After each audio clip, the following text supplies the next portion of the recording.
Hello everyone, मैं सुजीत शुक्ला स्वागत करता हूं आप सबका आपके अपने channel UPSC insights by Sujeet. अगर आपने चैनल को अभी तक सब्सक्राइब नहीं किया तो प्लीज चैनल को सब्सक्राइब कीजिए। अगर आपको हेल्पफुल लगता है तो प्लीज इन्हें शेयर कीजिएगा। आपका चैनल को सब्सक्राइब करना हमें मोटिवेट करता है कि हम इसी तरीके से आपके लिए क्वालिटी कंटेंट लाते रहे। आज हमें कवर करना है फ्रेनेट सेरेट फॉर्मूला, लेकिन उससे पहले हम ऑस्कुलेटिंग प्लेन का भी एक क्वेश्चन देख लेते हैं। तो पहले थोड़ा सा फॉर्मूला लिख लीजिए। आपको ये चीज याद है, मैंने आपको बताया था, जैसे ये हमारे पास टेंजेंट इसको परपेंडिकुलर है नॉर्मल, और नॉर्मल को परपेंडिकुलर होती है, नॉर्मल और टेंजेंट दोनों को परपेंडिकुलर होती है बाय नॉर्मल। तो हम लोगों ने देखा था जिस प्लेन में टेंजेंट और नॉर्मल हो उसे हम क्या कहते थे, ऑस्कुलेटिंग प्लेन। Osculating plane. जिस प्लेन में नॉर्मल और बाय नॉर्मल हो उसे हम कहते थे नॉर्मल प्लेन, और जिस प्लेन में टेंजेंट और बाय नॉर्मल हो उसे हम बोलते थे रेक्टिफाइंग प्लेन। याद है ये चीज सबको? अब आप एक चीज देखिए, यहाँ पे टेंजेंट, नॉर्मल और बाय नॉर्मल तीनों एक दूसरे को कैसे है, परपेंडिकुलर है। तो क्योंकि टेंजेंट और नॉर्मल एक दूसरे को परपेंडिकुलर है, तो टेंजेंट और नॉर्मल के बीच का डॉट प्रोडक्ट कितना आ जाएगा, जीरो। क्यों? दोनों एक दूसरे को परपेंडिकुलर है। नॉर्मल और बाय नॉर्मल के बीच का डॉट प्रोडक्ट कितना आ जाएगा, जीरो। क्योंकि डॉट प्रोडक्ट निकालते वक्त याद है ना आपको, जैसे मुझे ए डॉट बी निकालना है तो इसका आंसर क्या होता, magnitude of A into magnitude of B into cos theta होता है। अगर मैं यहाँ पे थीटा दोनों के बीच का एंगल 90 डिग्री बोल रहा हूँ तो कॉस 90 कितना होता है, जीरो। जीरो से किसी को भी मल्टीप्लाई करेंगे तो आंसर क्या आता है, जीरो आता है। आता है। सेम चीज अगर मैं बोलूं बाय नॉर्मल और टेंजेंट के बीच का डॉट प्रोडक्ट तो भी कितना आएगा, जीरो। तो आपको ये चीज याद रखना है, क्योंकि तीनों एक दूसरे को परपेंडिकुलर है तो इनके बीच का डॉट प्रोडक्ट क्या आएगा, जीरो। और एक और चीज आप लोगों को याद होगा, हम लोग अगर क्रॉस प्रोडक्ट निकालते हैं, जैसे मैं आंसर निकाल रहा हूं टी क्रॉस एन का। अब देखो हम लोग अगर कभी भी एंटी क्लॉकवाइज जाए तो आंसर कैसा मिलता है, पॉजिटिव। तो टी क्रॉस एन का आंसर क्या आना चाहिए, बी आना चाहिए। अगर मैं कहता हूं आपका आंसर निकालना है एन क्रॉस बी का, तो एन क्रॉस बी इसका आंसर क्या आना चाहिए, टी आना चाहिए। आना चाहिए। उसके बाद अगर मैं आपसे कहता हूं आपको निकालना है बी क्रॉस टी की वैल्यू, तो बी क्रॉस टी की वैल्यू क्या आनी चाहिए, बी क्रॉस टी की वैल्यू एन आनी चाहिए। ये चीज याद है ना आपको, ये सीक्वेंस याद रखना है टी एंड पी। तो जब भी आप ऐसा जाएंगे इसे हम क्या बोलते हैं, काउंटर क्लॉकवाइज या एंटी क्लॉकवाइज। तो वैल्यू कैसी मिलती है आपको, पॉजिटिव। लेकिन अगर मैं गलती से चला जाऊं क्लॉकवाइज, ये सब आपको पेरेट सेरेट फॉर्मूला में काम आने वाला है इसके ऊपर के क्वेश्चन में, तो थोड़ा सा अच्छे से समझिएगा। अगर मैं उल्टा चला जाऊं, मैं ऐसा जा रहा हूं कि पहले मैंने ले लिया बी क्रॉस एन, तो बी क्रॉस एन क्योंकि मैं कैसा जा रहा हूं, क्लॉकवाइज, तो इसका आंसर आ जाएगा माइनस आएगा। सेम चीज अगर मैं जा रहा हूं एन क्रॉस टी, तो एन क्रॉस टी का आंसर क्या आ जाएगा, माइनस। और सेम अगर मैं जा रहा हूं टी क्रॉस बी, तो इसका आंसर क्या आ जाएगा, माइनस। तो ये चीज सबको समझ में आ गई, ये इंपॉर्टेंट है, प्लीज इसे थोड़ा सा समझिएगा। तो क्या याद रखना है, क्योंकि ये सब एक दूसरे को परपेंडिकुलर है तो इनके डॉट प्रोडक्ट के बीच का आंसर क्या आने वाला है, जीरो आने वाला है। जब भी आप इनका क्रॉस प्रोडक्ट लेंगे, तो जब भी आप एंटी क्लॉकवाइज जाएंगे तो आपका आंसर कैसा मिलेगा, पॉजिटिव। जैसे टी क्रॉस एन आ गया बी, एन क्रॉस बी आ गया टी, बी क्रॉस टी आ गया एन, आ गया। लेकिन अगर आप गलती से भी क्लॉकवाइज जाते हैं तो आंसर कैसा आता है, नेगेटिव। तो अगर एन क्रॉस टी ले रहा हूं, एन क्रॉस टी तो आएगा minus B, T cross B ले रहा हूं तो आएगा minus N, N cross T ले रहा हूं तो आएगा माइनस बी, या बी क्रॉस एन ले रहा हूं तो आएगा माइनस। याद रखेंगे, किसी को कोई दिक्कत नहीं, कोई डाउट नहीं, समझा यहां तक? उसके बाद आप ये भी लिख लीजिए T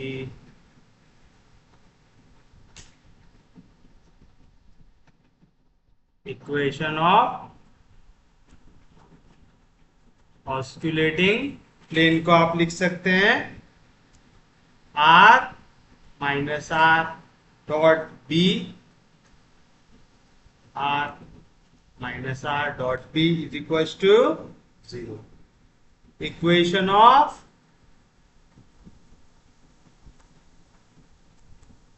नॉर्मल प्लेन को आप लिख सकते हैं R minus R dot T is equal to 0. और इक्वेशन ऑफ रेक्टिफाइंग प्लेन को आप लिख सकते हैं R minus R dot N equal to 0. ये आपको इसलिए लिखा के दे रहा हूं ताकि अगर कोई गेट वगैरह के एग्जाम दे रहे हैं तो उनको ये फॉर्मूला यूज करने में आ सकता है. यूपीएससी में काम का नहीं है, बट बाकी कोई एग्जाम दोगे वहां पे आप इसे यूज कर सकते. तो याद रहेगा. क्या याद रखना है? देखिए, मुझे एक तो R माइनस R याद रखना, ठीक है. ये R रहता है X Y Z और ये R रिप्रेजेंट करता है जो भी पॉइंट आपको दिया हुआ है. उसके बाद देखिए, हम अगर ऑस्कुलेटिंग प्लेन की वैल्यू लेंगे, ऑस्कुलेटिंग प्लेन किनके बीच में है? टेंजेंट और नॉर्मल के बीच में. तो इक्वेशन ऑफ ऑस्कुलेटिंग प्लेन मैंने क्या लिखा? R minus R dot B, R minus R dot B is equal to 0. यानी जो प्लेन में नहीं है. क्यों? क्योंकि ये जो प्लेन है इसको परपेंडिकुलर है, मतलब डॉट प्रोडक्ट क्या आ जाएगा? 0. समझा? सेम चीज नॉर्मल प्लेन के लिए निकालना है. तो मान लिया R minus R dot product. अब देखिए, नॉर्मल प्लेन में कौन है? बाय नॉर्मल है, नॉर्मल है. कौन नहीं है? टेंजेंट नहीं है. तो dot T is equal to 0. Rectifying plane की इक्वेशन लिखना है तो क्या लिखोगे? R minus R dot product. Rectifying plane में कौन है? टेंजेंट है और बाय नॉर्मल है. कौन नहीं है? नॉर्मल नहीं. तो dot normal is equal to 0. आगे इजी है. अरे इससे आसान क्या ही मिलेगा जीवन में. समझ रहा है पक्के में? अब इसमें हमारे को एक क्वेश्चन पूछ सकता है ऑस्कुलेटिंग प्लेन के ऊपर, तो हम उसकी इक्वेशन निकालना सीख लेते हैं. तो आप लिखिए equation of osculating plane at point P of curve C is scalar triple product of R minus RS, R dash S, R double dash S is equals to 0. ये कब? जब आपको जो इक्वेशन हो किसके टर्म्स में दी हुई है? S के टर्म्स में. अगर वो S के टर्म्स में नहीं, पैरामीटर के टर्म्स में दी है, तो ये इक्वेशन क्या हो जाएंगी? R माइनस आर टी, फिर R dot T, R double dot T is equal to 0. याद है ना? ये हो गया आर्क लेंथ के टर्म, ये हो गया पैरामीटर के टर्म में. अब इतना याद रखना, अगर टी पैरामीटर तो टी के टर्म्स में, थीटा पैरामीटर थीटा के टर्म्स में, म्यू पैरामीटर म्यू के टर्म्स वो चलता है. और अगर मैं इसे कार्टेशियन फॉर्म में लिखने की कोशिश करूं तो वो कैसा आएगा? इन कार्टेशियन फॉर्म. अगर आप r माइनस r के कोऑर्डिनेट लिखने की कोशिश करो तो वो क्या आता है? x माइनस x, फिर j coordinate y minus y, फिर k coordinate z minus z आएगा. फिर बताइए r डॉट t के कोऑर्डिनेट के मतलब आपको जो rt था उसमें पहले बार डिफरेंशिएट करना है विद रिस्पेक्ट टू t. तो मैं उसे लिख सकता हूं x डिफरेंशिएट हुआ है एक बार, y डिफरेंशिएट हुआ है एक बार, z डिफरेंशिएट हुआ है एक बार. लिख सकते हैं ऐसा. और फिर उसके बाद r double dash of t मतलब x डिफरेंशिएट हुआ 2 बार, y डिफरेंशिएट हुआ 2 बार, z डिफरेंशिएट हुआ 2 बार इज इक्वल टू 0. समझ रहा है ना? जैसे हम r पॉइंट अगर ले ले x वाई जेड। ले ले स्मॉल आर, मुझे दिया हुआ है, क्या दिया हुआ है, small x small y small z, जहां पे एक्स वाई जेड क्या है, फंक्शन ऑफ टी है, दिया हुआ है ऐसा। तो जब मैं आर को एक बार डिफ्रेंशिएट करूंगा तो मुझे क्या मिलेगा, आर डॉट, तो एक्स भी डिफ्रेंशिएट हो गया एक बार, वाई भी डिफ्रेंशिएट हो गया एक बार, जेड भी डिफ्रेंशिएट हो गया एक बार। फिर मैं आर को डिफ्रेंशिएट कर दूंगा दोबारा, तो क्या हो जाएगा, एक्स डिफ्रेंशिएट हो गया दो बार, वाई डिफ्रेंशिएट हो गया दो बार, जेड डिफ्रेंशिएट हो गया दो बार। मिला ऐसा। हम लोगों ने क्या पढ़ा, हम लोगों ने पढ़ा कि इसका आंसर होता है scalar triple product of R minus R, फिर उसके बाद आर डॉट, फिर R double dot is equal to zero. और ये क्या है, scalar triple product. Scalar triple product zero कब होता है, जब तीनों के तीनों वेक्टर सेम प्लेन में हो। तो बताइए क्या मिलेगा, स्केलर ट्रिपल प्रोडक्ट कैसे निकालते हैं हम लोग, हम बनाते हैं यहाँ पे मैग्नीट्यूड बनाते हैं। तो बताइए आ गया डिटर्मिनेंट ऑफ, किसका डिटर्मिनेंट निकालना है पहले, आर माइनस आर, ये इस फॉर्म में है ना, एक्स आई प्लस वाई जे प्लस जेड के, ये कैपिटल, और ये आर वेक्टर क्या है, स्मॉल एक्स आई प्लस स्मॉल वाई जे प्लस स्मॉल जेड के। तो जब मैं आर माइनस आर वैल्यू निकालूंगा तो क्या होगा, आई कोऑर्डिनेट सब्ट्रैक्ट होगा आई कोऑर्डिनेट से, तो मिलेगा एक्स माइनस एक्स आई, जे कोऑर्डिनेट सब्ट्रैक्ट होगा जे कोऑर्डिनेट से, तो मिलेगा वाई माइनस वाई जे, प्लस के कोऑर्डिनेट सब्ट्रैक्ट होगा के कोऑर्डिनेट से, तो आएगा जेड माइनस जेड के आएगा। स्केलर ट्रिपल प्रोडक्ट निकालते वक्त सबसे पहले लिखते हैं आई कोऑर्डिनेट, तो आ गया एक्स माइनस एक्स, फिर लिखते जे कोऑर्डिनेट, तो आ गया वाई माइनस वाई, फिर लिखते के कोऑर्डिनेट, तो आ गया जेड माइनस जेड आ गया। फिर कौन है, आर डॉट, यानी आर का पहला डेरिवेटिव, क्या है कोऑर्डिनेट, आई कोऑर्डिनेट है एक्स डॉट, जे कोऑर्डिनेट है वाई डॉट, के कोऑर्डिनेट है जेड डॉट। सेम चीज आर डबल डॉट का x double dot, i coordinate j coordinate y double dot, k coordinate z double dot, यानी differentiate हो रहा है दो बार, और इक्वल टू क्या दिया हुआ है, जीरो। तो आप देख रहे हैं आपने एक ही फॉर्मूला याद किया, वही एक फॉर्मूला आर्क लेंथ के टर्म्स में होता है, वही एक फॉर्मूला पैरामीटर के टर्म्स में होता है, और उसी को सॉल्व कर दो कौन से फॉर्म में आ जाता है, कार्टेशियन फॉर्म में आता है। किसी को कोई दिक्कत नहीं, कोई डाउट नहीं, तो चलिए अब देखते हैं इसके ऊपर हम एक क्वेश्चन जो है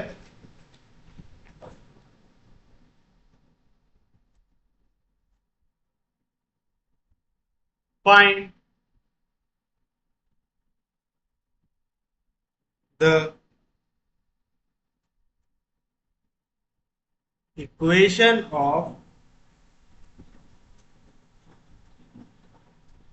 oscillating plane at any point t on the helix r is equals to a cos t, a sin t, c t. चलिए अब हमें क्या निकालना है, यहाँ पे हमें निकालना है इक्वेशन ऑफ ऑस्कुलेटिंग प्लेन निकालना है। तो चलिए बताइए सॉल्यूशन। सबसे पहले आप क्या लिखेंगे, आर जो हमें दिया हुआ है हियर, वेक्टर आर क्या दिया हुआ है हमें, ए कॉस टी, ए साइन टी और सी टी।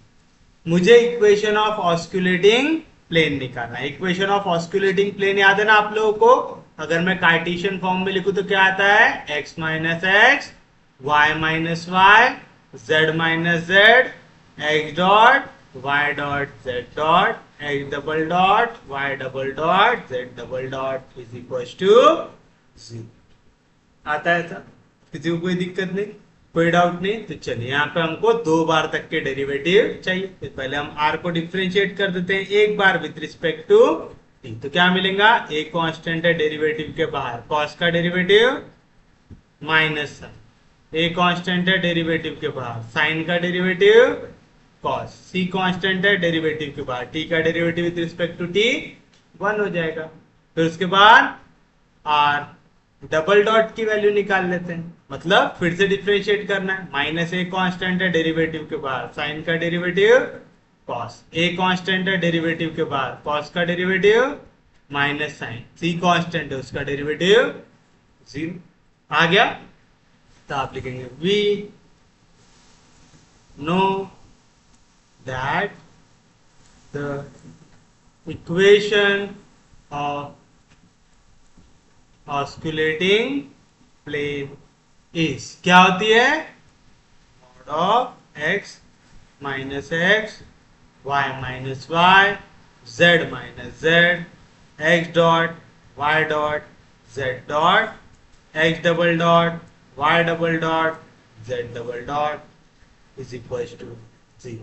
यहां पे आपके पास क्या क्या वैल्यू दी हुई है, हियर एक्स ये स्मॉल वाला क्या रहता है, आर का कोऑर्डिनेट जो है ए कॉस टी, वाई स्मॉल वाला ये क्या है ए साइन टी, जेड स्मॉल वाला क्या है सी टी, एक्स डॉट क्या है आर डॉट का कोएफिशिएंट क्या है minus a sine t, y dot a cos t, z dot c आएगा, x double dot minus a cos t, y double dot minus a sine t, z double dot 0 आएगा। तो क्या मिलेगा हमें,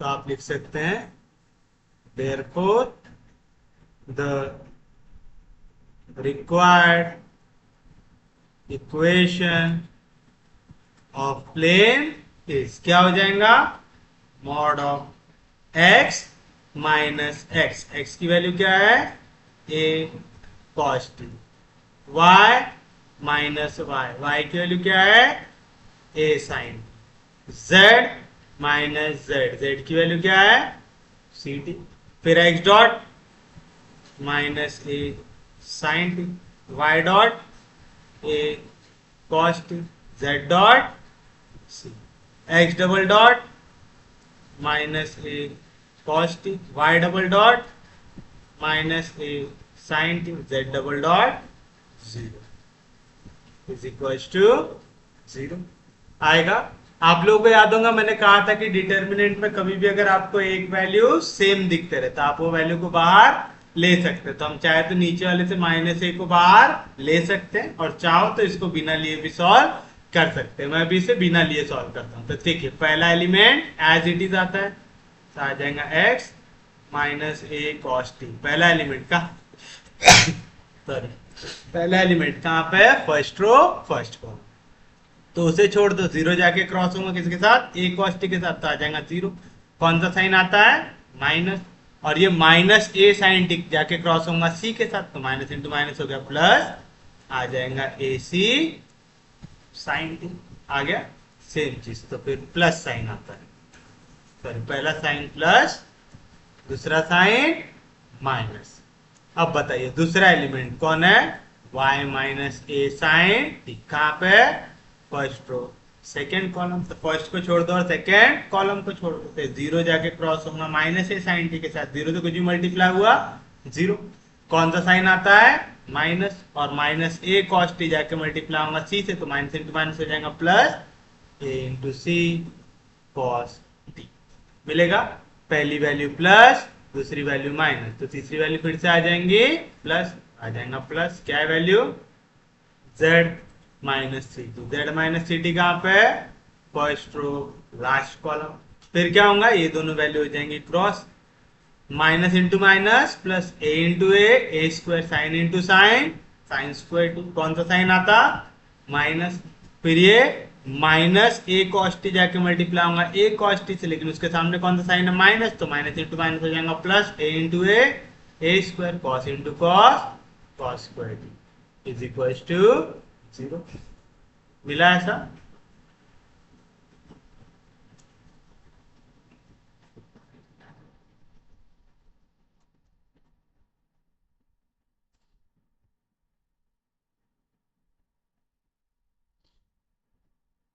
चलिए बताइए क्या मिलेगा।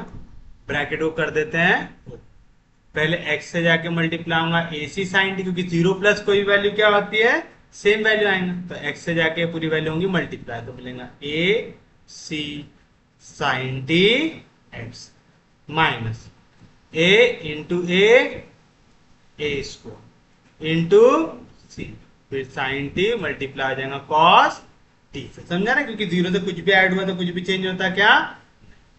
फिर कौन सा साइन है माइनस, तो minus into y minus y, और 0 plus a c cos t को मैं लिख सकता हूं a c cos two minus into minus हो जाएगा प्लस, फिर ये ए साइन टी जाके मल्टीप्लाई होगा ए सी कॉस टी से, तो क्या मिलेगा a into a square c sine t cos t, और यहाँ पे क्या मिलेगा मुझे z minus c t into, यहाँ पे देखिए यहाँ पे भी ए स्क्वायर है, यहाँ पे भी ए स्क्वायर है, ए स्क्वायर को निकाल लेता हूं कॉमन, तो अंदर क्या बचा sine square t plus cos square t बचा। और अगर आपको याद हो sine square theta plus cos square theta क्या आता है answer 1 minus a square c sine t cos t plus a square c sine t cos t cancel, तो क्या बचे हमारे पास equation a c sine t x minus a c cos t y, और यहां पे बचा a square Z minus a square c t equal to 0। क्यों, क्योंकि sine square theta plus cos square theta कितना आ गया 1, 1 से कोई वैल्यू को मल्टीप्लाई करो तो सेम वैल्यू मिलेगी। आ गया, इसको आगे सॉल्व कर सकते क्या नहीं, तो this is your final answer. समझा पक्के हम, किसी को कोई दिक्कत नहीं। आप चाहो तो यहाँ पे डिवाइड बाय ए भी कर सकते हैं, क्योंकि यहाँ पे भी ए है, यहाँ पे भी ए है, यहाँ पे भी ए है, यहाँ पे भी ए, तो ए क्या, तो आप इक्वेशन को इस फॉर्म में लिखो या तो डिवाइड बाय ए कर दो, तो आ जाएगा c sine t x minus यहाँ पे बचेगा c cos t y plus a z minus a c t equal to 0। ये रहेगा आपके लिए आपका फाइनल आंसर। उम्मीद है समझाऊंगा, किसी को कोई दिक्कत नहीं, कोई डाउट नहीं, समझ रहा है ना पक्के में। तो इस तरीके से आपको करना है क्वेश्चन को सॉल्व, अगर पेपर में आए तो। समझा पक्के में, किसी को कोई दिक्कत नहीं, कोई डाउट नहीं, क्वेश्चन इजी है, बस आपको थोड़ा सा कंसेप्चुअली इसको सॉल्व करना है। समझा सच में, किसी को कोई दिक्कत नहीं, कोई डाउट नहीं।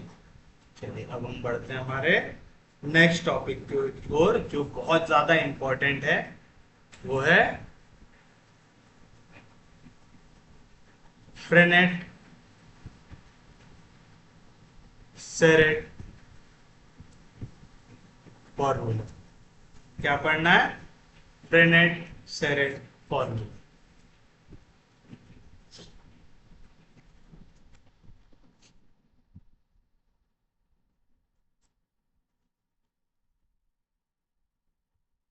तो लिखिए the following set of three relations involving space derivatives of fundamental unit vectors p cap n cap b cap are known as Frenet Serret formula. याद रखिएगा, फ्रेनेट सेरेट फॉर्मूला भी बोलते हैं, कोई इसे सेरेट फ्रेनेट फॉर्मूला भी बोलते हैं। तो इसमें जो पहला फॉर्मूला होता है वो होता है dt बाय ds, इसकी वैल्यू आती है कप्पा n। सेकेंड होता है dB बाय ds, इसकी वैल्यू आती है माइनस टाउ n। और तीसरा होता है dn by ds is equal to tau b minus kappa b. तो ये तीन फॉर्मूले आपको याद कर लेना है। पहला क्या याद करना है कि dt अपॉन ds, इसकी वैल्यू आती है कप्पा n। क्या याद करना है? dt अपॉन ds, इसकी वैल्यू आती है kappa n। Second dB upon ds, इसकी वैल्यू आती है माइनस टाउ n। सेकेंड क्या याद करना है? dB अपॉन ds, इसकी वैल्यू आती है माइनस टाउ n। और लास्ट dn अपॉन ds, इसकी वैल्यू आती है tau b minus kappa t। क्या आती है? dn अपॉन ds से आता है टाउ b माइनस कप्पा। याद रखेंगे पक्के में? तो आपको ये तीनों फॉर्मूले रखना है याद। याद रहेगा पक्के में? अब यहाँ पे आपको एक और चीज याद रखना है कि अगर आपको कप्पा याद हो, कप्पा किस में आता है? जो हम लोग पढ़ते थे कर्वेचर में। कर्वेचर क्या था? कर्वेचर हम बोलते थे कि किस तरीके से आपका कर्व टर्न होता है ना, कितना शार्पली टर्न होता है एक स्ट्रेट लाइन के मुकाबले। स्ट्रेट लाइन के मुकाबले जब भी कर्व टर्न होता है मतलब क्या बनती है? टेंजेंट बनती है। तो कप्पा की वैल्यू होती है mod of dt by dn। क्या याद रखना है? कप्पा, कप्पा काय में पढ़े थे? कर्वेचर में पढ़े थे। कर्वेचर मतलब कि किस तरीके से आपका कर्व शार्पली टर्न होता है। जितना शार्पली आपका कर्व टर्न होगा उतना शार्पली कौन टर्न होगा? उस पे आने वाली टेंजेंट होगा। तो कप्पा की वैल्यू क्या रहेंगी? Mod of dt by ds। फिर हम लोगों ने टाउ कहां पे पढ़े थे? टॉर्जन में पढ़े थे। टॉर्जन क्या होता है? कोई एक प्लेन अपने ऑस्कुलेटिंग प्लेन से कितना तेजी से, कितना शार्पली ऊपर आता है। अगर आप लोगों को याद हो टेंजेंट, नॉर्मल और फिर था बाय नॉर्मल। टेंजेंट और नॉर्मल वाला प्लेन कौन सा होता है? Osculating plane. कोई भी प्लेन अगर ऑस्कुलेटिंग प्लेन के बाहर आएगा मतलब उसे किसके डायरेक्शन में आना पड़ेगा? बी के डायरेक्शन में। तो टॉर्जन की वैल्यू क्या होती है? dB बाय ds का। क्यों? टॉर्जन हमने कैसा समझा था कि 3 डायमेंशन में किस तरीके से एक प्लेन बाहर आता है अपने ऑस्कुलेटिंग प्लेन से। ऑस्कुलेटिंग प्लेन मतलब ऐसा प्लेन जिसपे टेंजेंट और नॉर्मल है, उससे बाहर आओगे मतलब आप किसके एरिया में आ रहे हैं? बी के एरिया में। यानी बी किस हिसाब से चेंज होता है? According to curve. ये वैल्यू होती है टॉर्जन की। याद रखेंगे? अब ये आपको क्यों बता रहा हूं? क्योंकि हो सकता है पेपर में आपसे कहे कि ये फॉर्मूले को आपको करना है डिराइव। ठीक है, तो अब हमें एक एक करके वाले फॉर्मूले को करना है डिराइव। तो पहले आपको समझाते हैं कि फॉर्मूला कैसे डिराइव होगा। पहले हमें किसे सॉल्व करना है? टी को सॉल्व करना है। टी क्या होता है? यूनिट टेंजेंट वेक्टर होता है। तो आप सॉल्यूशन में लिखेंगे here T is unit tangent vector. अच्छा बताइए, यूनिट वेक्टर की खासियत क्या होती? उसकी डिटर्मिनेंट की वैल्यू होती है 1। तो आप बोल सकते देयरफॉर अगर मैं मैग्नीट्यूड लूंगा टी का तो मुझे आंसर क्या मिलेगा? 1 मिलेगा। तो मैं अगर इसका स्क्वायर कर लूं मैं बोल सकता हूं मैग्नीट्यूड ऑफ टी का स्क्वायर भी क्या हो जाएगा? 1 का स्क्वायर होता है 1 होता है। किसी भी चीज के मैग्नीट्यूड का स्क्वायर कब आता है? जब आप सेम वेक्टर को डॉट करते हैं 2 बार। करते हैं? देखिए ऐसा मास्टर फेक काढ़ा तो नहीं मार रहा, सच में ऐसा होता है क्या? अगर मुझे एक वेक्टर दिया हुआ है r, xi plus yj plus z दिया हुआ है। अगर मैं वैल्यू निकालू r डॉट r की तो क्या मिलेगा? मुझे xi plus yj plus z co dot करना पड़ेगा xi plus yj plus z के से। डॉट प्रोडक्ट निकालते हो आ जाएगा i के पास तो x into x square, j जाएगा j के पास तो y into y square, k जाएगा k के पास तो z into z z square. तो आर डॉट आर की वैल्यू क्या है मेरे पास, x square plus y square plus z square आया। अगर मैं निकालता हूं magnitude of r, magnitude of r कैसे निकालते, square root of x coordinate का स्क्वायर प्लस वाई कोऑर्डिनेट का स्क्वायर प्लस जेड कोऑर्डिनेट का स्क्वायर, स्क्वायरिंग बोथ साइड तो आ जाएगा मैग्नीट्यूड ऑफ आर का स्क्वायर, स्क्वायर और स्क्वायर रूट कैंसिल तो आ जाएगा x square plus y square plus z square. मतलब क्या समझ में आया, आपको मैग्नीट्यूड का स्क्वायर तब मिलता है, कब, जब आप दो बार सेम वेक्टर को क्या करते हैं, डॉट करते हैं। तो मैंने क्या लिखा, मैग्नीट्यूड ऑफ टी का स्क्वायर, इसकी वैल्यू हमने लिए थे 1। मैग्नीट्यूड ऑफ टी का स्क्वायर कब मिलेगा, जब मैं टी को डॉट करूंगा दो बार, तो मैंने लिखा t dot t is equal to 1। अब आप देखिए हमें यहां पे क्या दिख रहा है, derivative with respect to s दिख रहा है, तो आप करेंगे डिफरेंशिएट,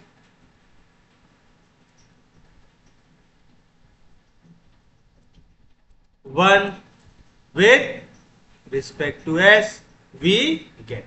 आपको याद है डॉट प्रोडक्ट में डेरिवेटिव कैसे निकालते थे, अगर मैं डेरिवेटिव लगा रहा हूं किसी के भी रिस्पेक्ट में, u डॉट v में, तो क्या होता था, पहले u में डेरिवेटिव लगेगा डॉट विथ v, फिर v में डेरिवेटिव लगेगा dot with u।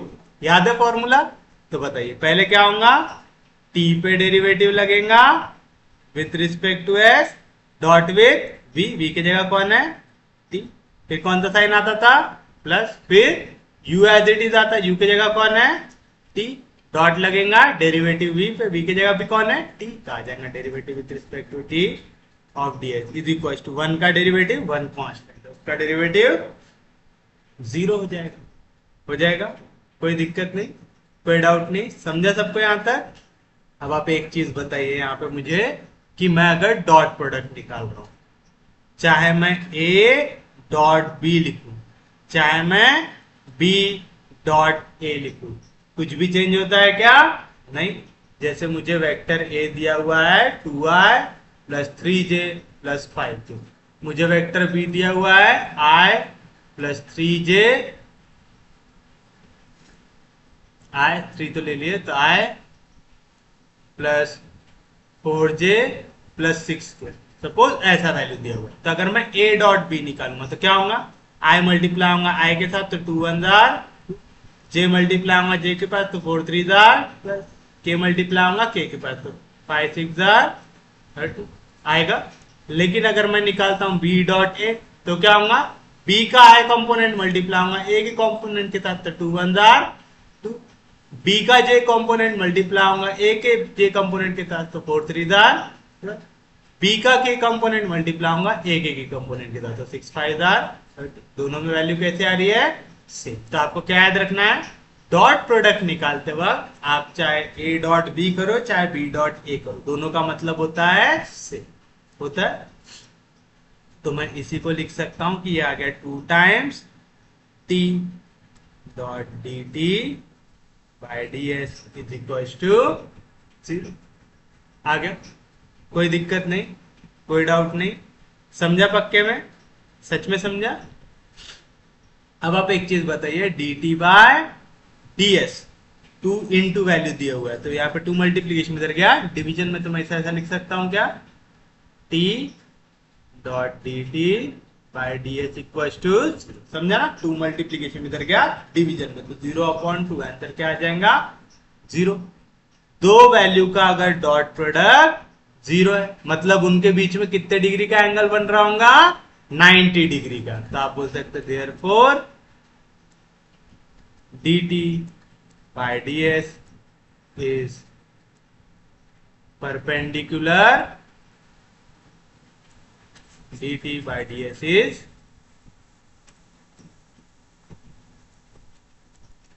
Perpendicular to t in osculating plane. अब समझिए मैंने यहाँ पे ऑस्कुलेटिंग प्लेन क्यों लिखा हूं। अगर आप लोगों को याद हो, हम लेते थे एक पोजीशन वेक्टर लेते थे। अब अगर मैं इस r को डिफरेंशिएट करूं, मुझे कभी भी अगर टेंजेंट चाहिए तो टेंजेंट कब मिलती है, जो भी पोजीशन वेक्टर है अगर आप उसको डिफरेंशिएट करेंगे तो आपको क्या मिलती है, टेंजेंट वेक्टर। तो टेंजेंट वेक्टर की वैल्यू क्या आ जाएंगी, dr/ds। तो यहाँ पे जैसे मैं लिख रहा हूँ यूनिट टेंजेंट वेक्टर ले तो यूनिट की वैल्यू निकालता हूँ। तो यूनिट टेंजेंट वेक्टर कब मिलेगा, जब मैं r को डिफरेंशिएट कर दूंगा विद रिस्पेक्ट टू s मिलेगा। तो मैं इसे लिख सकता हूं कि ये वैल्यू होगी r डैश, यानी मेरा यूनिट वेक्टर काय से इक्वल है, r डैश से इक्वल है। तो जब मैं वैल्यू निकाल रहा हूं dt/ds की, मतलब मैं t को फिर से डिफरेंशिएट कर रहा हूं with respect to x। t काय से इक्वल है, मेरा t इक्वल है r डैश से। एक और बार डिफरेंशिएट करूंगा तो क्या हो जाएगा, r डबल डैश हो जाएगा। और अगर आप लोगों को याद हो इक्वेशन ऑफ ऑस्कुलेटिंग प्लेन क्या लिखे थे आप लोगों ने, r माइनस r, जहां पे आता है विद रिस्पेक्ट टू s, याद रखिएगा। तो आएगा r माइनस r, उसके बाद क्या थी value, r dash of s, r double dash of s equals to. और मैंने आपको बताया था ये क्या होता है, scalar triple product. Scalar triple product zero कब होता है, जब ये पूरे वेक्टर सेम प्लेन में हो। ये इक्वेशन काय की है, ऑस्कुलेटिंग प्लेन की, मतलब r dash r double dash दोनों के दोनों कौन से प्लेन में है, ऑस्कुलेटिंग प्लेन में है। यानी dt/ds ये भी कौन से प्लेन में है, ऑस्कुलेटिंग प्लेन में। और क्योंकि इनका डॉट प्रोडक्ट जीरो है करके ये कैसा है, परपेंडिकुलर है। बट अगर आप लोगों को डायग्राम याद हो तो हम लोगों ने पढ़ा था tangent, normal, bye normal. Tangent और नॉर्मल कौन से प्लेन में होते हैं, ऑस्कुलेटिंग प्लेन में। तो ऑस्कुलेटिंग प्लेन में अगर कोई टेंजेंट को नॉर्मल है, वो कौन है, नॉर्मल है? यानी कोई भी परपेंडिकुलर आ रहा है टेंजेंट को ऑस्कुलेटिंग प्लेन में तो वो कौन होना चाहिए, नॉर्मल होना चाहिए। तो आप लिखेंगे but normal is perpendicular to tangent in osculating plane। आया ऐसा कि हमारा dt/ds ये परपेंडिकुलर है t को इन ऑस्कुलेटिंग प्लेन। नॉर्मल भी कैसा होता है, t को परपेंडिकुलर इन ऑस्कुलेटिंग प्लेन। मैं बोल रहा हूं ये टेंजेंट है, इसको नॉर्मल भी परपेंडिकुलर है, इसको dt/ds भी परपेंडिकुलर है। इसका मतलब वो दोनों के दोनों एक दूसरे के साथ कैसे होंगे, पैरेलल होंगे। तो आप लिखेंगे therefore normal and dt/ds are parallel to each other. और आपको याद है अगर मैं बोलता हूं a और b दो वेक्टर कैसे एक दूसरे को पैरेलल है, तो therefore there exist a scalar. तो आप लिखेंगे therefore there exist a scalar. कौन सा स्केलर, कोई भी ले लो, मैं लेता हूं λ1। किस तरीके से, सच दैट, किस तरीके से कि जो एक वेक्टर है वो दूसरे का कैसा होगा, स्केलर मल्टीपल होगा। ये वाली प्रॉपर्टी याद है सब लोगों को कि कभी भी अगर आपको दिया रहे कि दो वेक्टर पैरेलल है एक दूसरे के साथ, तो क्या एग्जिस्ट करता है वहां पे, एक नॉन जीरो स्केलर एग्जिस्ट करता है। किस तरीके से कि दोनों वेक्टर एक दूसरे के कैसे हो, स्केलर मल्टीपल हो। तो मैंने लिया dt/ds, इसकी वैल्यू आएंगी λ1 टाइम्स n आएगी, कोई दिक्कत नहीं, कोई डाउट नहीं। अब आप एक चीज देखिए, यहाँ पे आपको जो पहला प्रूफ करना है वहां पे प्लस साइन दिख रहा है कि माइनस साइन दिख रहा है, प्लस साइन दिख रहा है। तो आप लिखेंगे here we take dt/ds, here we take dt/ds and in same direction. तो अगर जब भी आपको यहाँ पे माइनस साइन प्रूव करना रहेगा तो आप क्या ले लेंगे, अपोजिट डायरेक्शन। याद रहेगा पक्के में, किसी को कोई दिक्कत नहीं, कोई डाउट नहीं, समझा यहां तक, पक्के में समझ रहा है। अब बताइए आपसे क्या कह रहा है, क्या हो रहा है इसको, अब बताइए यहाँ पे क्या दिख रहा है आपको, यहाँ पे मुझे दिख रहा है कि d t upon d S equal है लैम्बडा वन टाइम्स एन से, मतलब दो वेक्टर इक्वल है। अगर दो वेक्टर इक्वल है तो उनका मैग्नीट्यूड भी इक्वल होगा, तो मैं बोल सकता हूँ therefore magnitude of d t by d s ये इक्वल हो जाएगा magnitude of lambda one n times हो जाएगा। और आपको अगर याद हो तो हम लोगों ने ऐसा पढ़ा था कि mod of d t by d s, lambda one constant है तो आ सकता है मैग्नीट्यूड के बाहर, तो आ जाएगा lambda one time magnitude of n आ जाएगा। तो आप बोल सकते हैं d t by d s का मैग्नीट्यूड इक्वल हो जाएगा लैम्बडा वन, एन क्या है यूनिट वेक्टर, तो उसका मैग्नीट्यूड कितना हो जाएगा वन का, magnitude of n is equal to one. अब आप एक चीज बताइए, यहाँ पे लिखा हुआ है magnitude of d t by d s, तो हमें पता है, बट कप्पा ये होता है magnitude of d t by d s, तो देयरफॉर आपके लैम्बडा वन की वैल्यू क्या आ जाएंगी कप्पा आ जाएगी। क्यों आई समझा? D t by d s ये क्या है rate of change of unit tangent vector हो रहा है, वो क्या होता है कप्पा होता है। क्यों? कप्पा हमने पढ़ा था कर्वेचर में। कर्वेचर क्या होता है? कितनी तेजी से आपका कर्व मूव कर रहा है ना, स्ट्रेट लाइन के मुकाबले कितना तेजी से वो मूव कर रहा है। जितना तेजी से आपका कर्व मूव करेगा उतनी तेजी से उसको जो टेंजेंट ड्रॉ करेंगे वो भी मूव करेंगे। तो कप्पा की वैल्यू क्या होती है mod of d t by d s, और लैम्बडा वन भी क्या आया mod of d t by d s. तो मेरे पास लैम्बडा वन की वैल्यू क्या आ गई कप्पा आ गई। तो बताइए देयरफॉर इक्वेशन 2 क्या बन जाएंगी मेरे लिए? देयरफॉर इक्वेशन 2 बिकम्स क्या थी मेरे पास d t by d s is equal to lambda one. Lambda one का ऐसे इक्वल आ कप्पा, आ जाएगा कप्पा आ गया, तो मुझे मिल गया d t by d s is equal to kappa. और यही था मेरा पहला पेरेंट सेरेट फॉर्मूला कि d t by d s, इसकी वैल्यू आनी चाहिए कप्पा। उम्मीद है समझाऊंगा, किसी को कोई दिक्कत नहीं, कोई डाउट नहीं। तो क्या करना है हमें? पहली चीज हमें प्रूव करना था कि d t by d s is equal to kappa n. तो मुझे किसको डिफ्रेंशिएट करना था? टी को। टी क्या होता है? यूनिट टेंजेंट वेक्टर होता है। तो आप क्या लिखेंगे here? T is unit tangent vector.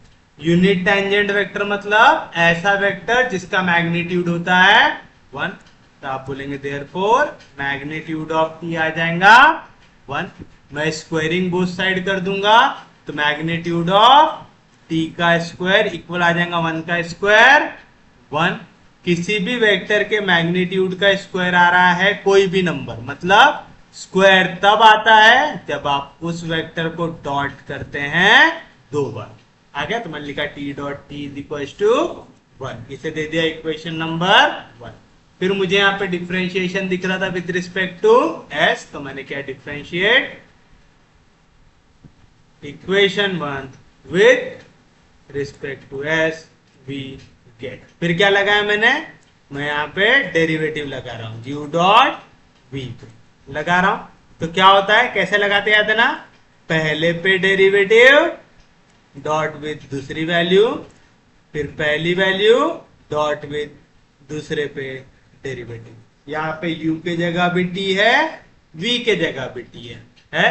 तो क्या थी value? Derivative of u, derivative of t with respect to s dot with v। v की वैल्यू क्या है? t प्लस u, u की वैल्यू क्या है? t dot derivative of v with respect to s, आ जाएगा derivative of t with respect. इसकी value आ जाएंगी 0। क्यों? क्योंकि 1 का डेरिवेटिव क्या आता है 0। फिर क्या बताया हमारे मास्टर ने? जब भी आप डॉट प्रोडक्ट लगाते हैं तो आप a डॉट b लिखो चाहे b डॉट a लिखो, दोनों का मतलब क्या होता है सेम। तो मैं dt by d s dot T लिखूं चाहे t dot dt by d S लिखूं, दोनों का मतलब होता है सेम। तो सेम वैल्यू को अगर मैं 2 बार ऐड करूंगा तो मैं लिख सकता हूं 2 time t dot dt by d s is equal to 0 आ जाएगा। 2 मल्टीप्लीकेशन में इधर गया तो डिवीजन में, तो आ जाएगा t dot dt by d s is equal to zero. अगर आपको बोल रहा है डॉट प्रोडक्ट जीरो आ रहा है, मतलब दोनों एक दूसरे को कैसे हैं, परपेंडिकुलर है। Therefore dt by ds is perpendicular to t on osculating plane। क्यों लिखा है ऐसा, क्योंकि मुझे ऑस्कुलेटिंग प्लेन की डेफिनेशन याद है। ऑस्कुलेटिंग प्लेन की इक्वेशन जब मैं निकालता हूं तो क्या आती है, r minus r dash r double dash is equal to zero. ये थी इक्वेशन ऑफ ऑस्कुलेटिंग प्लेन, पढ़े थे हम लोगों ने ऐसा। अब आप एक चीज बताइए मुझे कि जब भी मैं क्या किसकी वैल्यू निकालने जाता हूं, टैंजेंट। टैंजेंट क्या होता है हमारे लिए, कि आपको जो भी पोजीशन वेक्टर दिया हुआ है अगर आप उसको डिफरेंशिएट कर देते हैं तो हमें क्या मिलता है, टैंजेंट वेक्टर। तो टी वैल्यू क्या मिलेंगी, dr by ds। dr by ds मतलब r डैश की वैल्यू, कि r पे डेरिवेटिव लग गया, एक बार लग गया। फिर अगर मैं इसे डिफरेंशिएट कर दूं तो dt बाय ds, तो इसकी वैल्यू क्या आ जाएंगी, d upon ds of r dash, मतलब एक और बार डेरिवेटिव लगा दो तो आ जाएगा r डबल डैश। तो r डबल डैश ये की वैल्यू हो गई dt बाय ds। ये क्या है, इक्वेशन ऑफ ऑस्कुलेटिंग प्लेन। जब भी स्केलर ट्रिपल प्रोडक्ट की वैल्यू जीरो है, मतलब ये तीनों वेक्टर कहां पे आते हैं, सेम प्लेन में आते हैं। मतलब r dash r double dash दोनों को दोनों किस में है, ऑस्कुलेटिंग प्लेन में। r डबल डैश मतलब कौन हो गया, dt बाय ds। तो dt बाय ds भी कौन से प्लेन में है, ऑस्कुलेटिंग प्लेन में। क्योंकि डॉट प्रोडक्ट जीरो मतलब ये कैसा है, परपेंडिकुलर है, टी कैप्स। आ गया यहां तक, किसी को कोई दिक्कत नहीं। बट मैंने तो डायग्राम बहुत अच्छे से याद किया हूं। कौन सा, ये हो गया यूनिट टैंजेंट, ये हो गया यूनिट नॉर्मल, ये हो गया यूनिट बाय नॉर्मल। जो भी टैंजेंट और नॉर्मल वाला प्लेन होता है वो होता है ऑस्कुलेटिंग प्लेन। तो ऑस्कुलेटिंग प्लेन में अगर कोई टैंजेंट को परपेंडिकुलर है तो वो कौन होता है, नॉर्मल होता है। तो आप लिखेंगे but normal is perpendicular to unit tangent on osculating plane। तो आप बोल रहे हैं dt by ds ये भी परपेंडिकुलर है t पे, एंड ये भी परपेंडिकुलर है t पे। अगर ये एक लाइन है l, मैं बोल रहा हूं यहां पे जो लाइन m है ये परपेंडिकुलर है लाइन l से, और मैं बोल रहा हूं यहां पे एक और लाइन है वो है n, वो भी परपेंडिकुलर है लाइन l से। तो अगर ये दोनों के दोनों परपेंडिकुलर होंगे सेम लाइन पे तो मुझे क्या पता रहता है, ये दोनों एक दूसरे के साथ कैसे होंगे, पैरेलल होंगे। उसी तरीके से t को dt बाय ds भी परपेंडिकुलर है, t को n भी परपेंडिकुलर है, क्योंकि ये परपेंडिकुलर है सेम वेक्टर को, करके एक दूसरे के साथ कैसे रहेंगे, पैरेलल रहेंगे।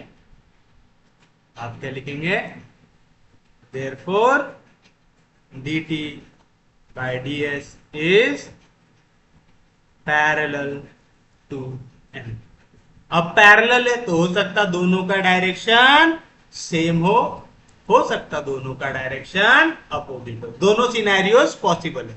पैरेलल है मतलब किस ओर जा रहे हैं हमें पता है क्या, नहीं, बस एक दूसरे के साथ पैरेलल है तो सेम डायरेक्शन में भी जा सकते हैं और अपोजिट डायरेक्शन में भी जा सकते हैं। वो डिपेंड करेगा हमें क्या प्रूव करना है।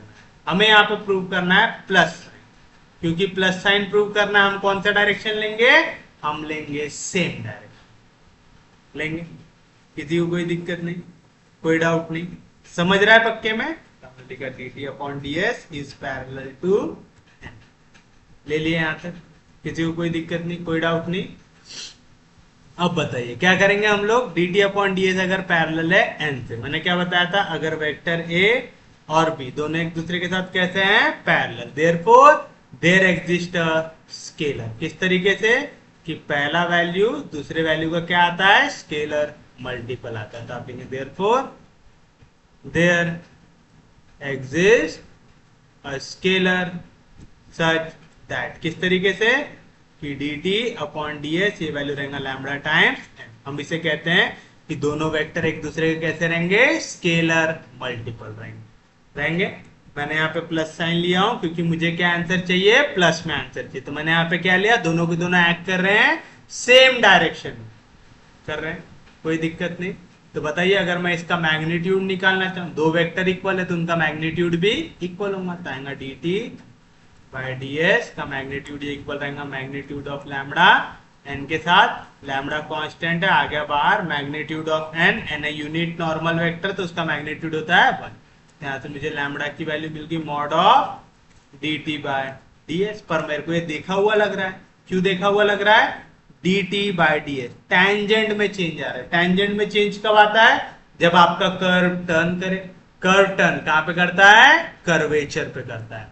तो कर्वेचर पे जब भी कर्व टर्न होता है मतलब टेंजेंट टर्न हो रही है, तो हमने पढ़ा था कप्पा की वैल्यू होती है mod of d t by d s होती है। तो यहाँ पे लैम्बडा की वैल्यू है mod of d t by d s, kappa की value mod of d t by d s. तो लैम्बडा की वैल्यू इक्वल आ गई कप्पा से, तो आपको क्या मिल गया, therefore equation 1 becomes d t by d s is equal to kappa n. आ गया, यही प्रूव करना था पहला, कोई दिक्कत नहीं किसी को, कोई डाउट नहीं। तो पहला फॉर्मूला उम्मीद है सबको सॉल्व करना आ गया होगा। अब बारी है हमारी सेकेंड फॉर्मूले।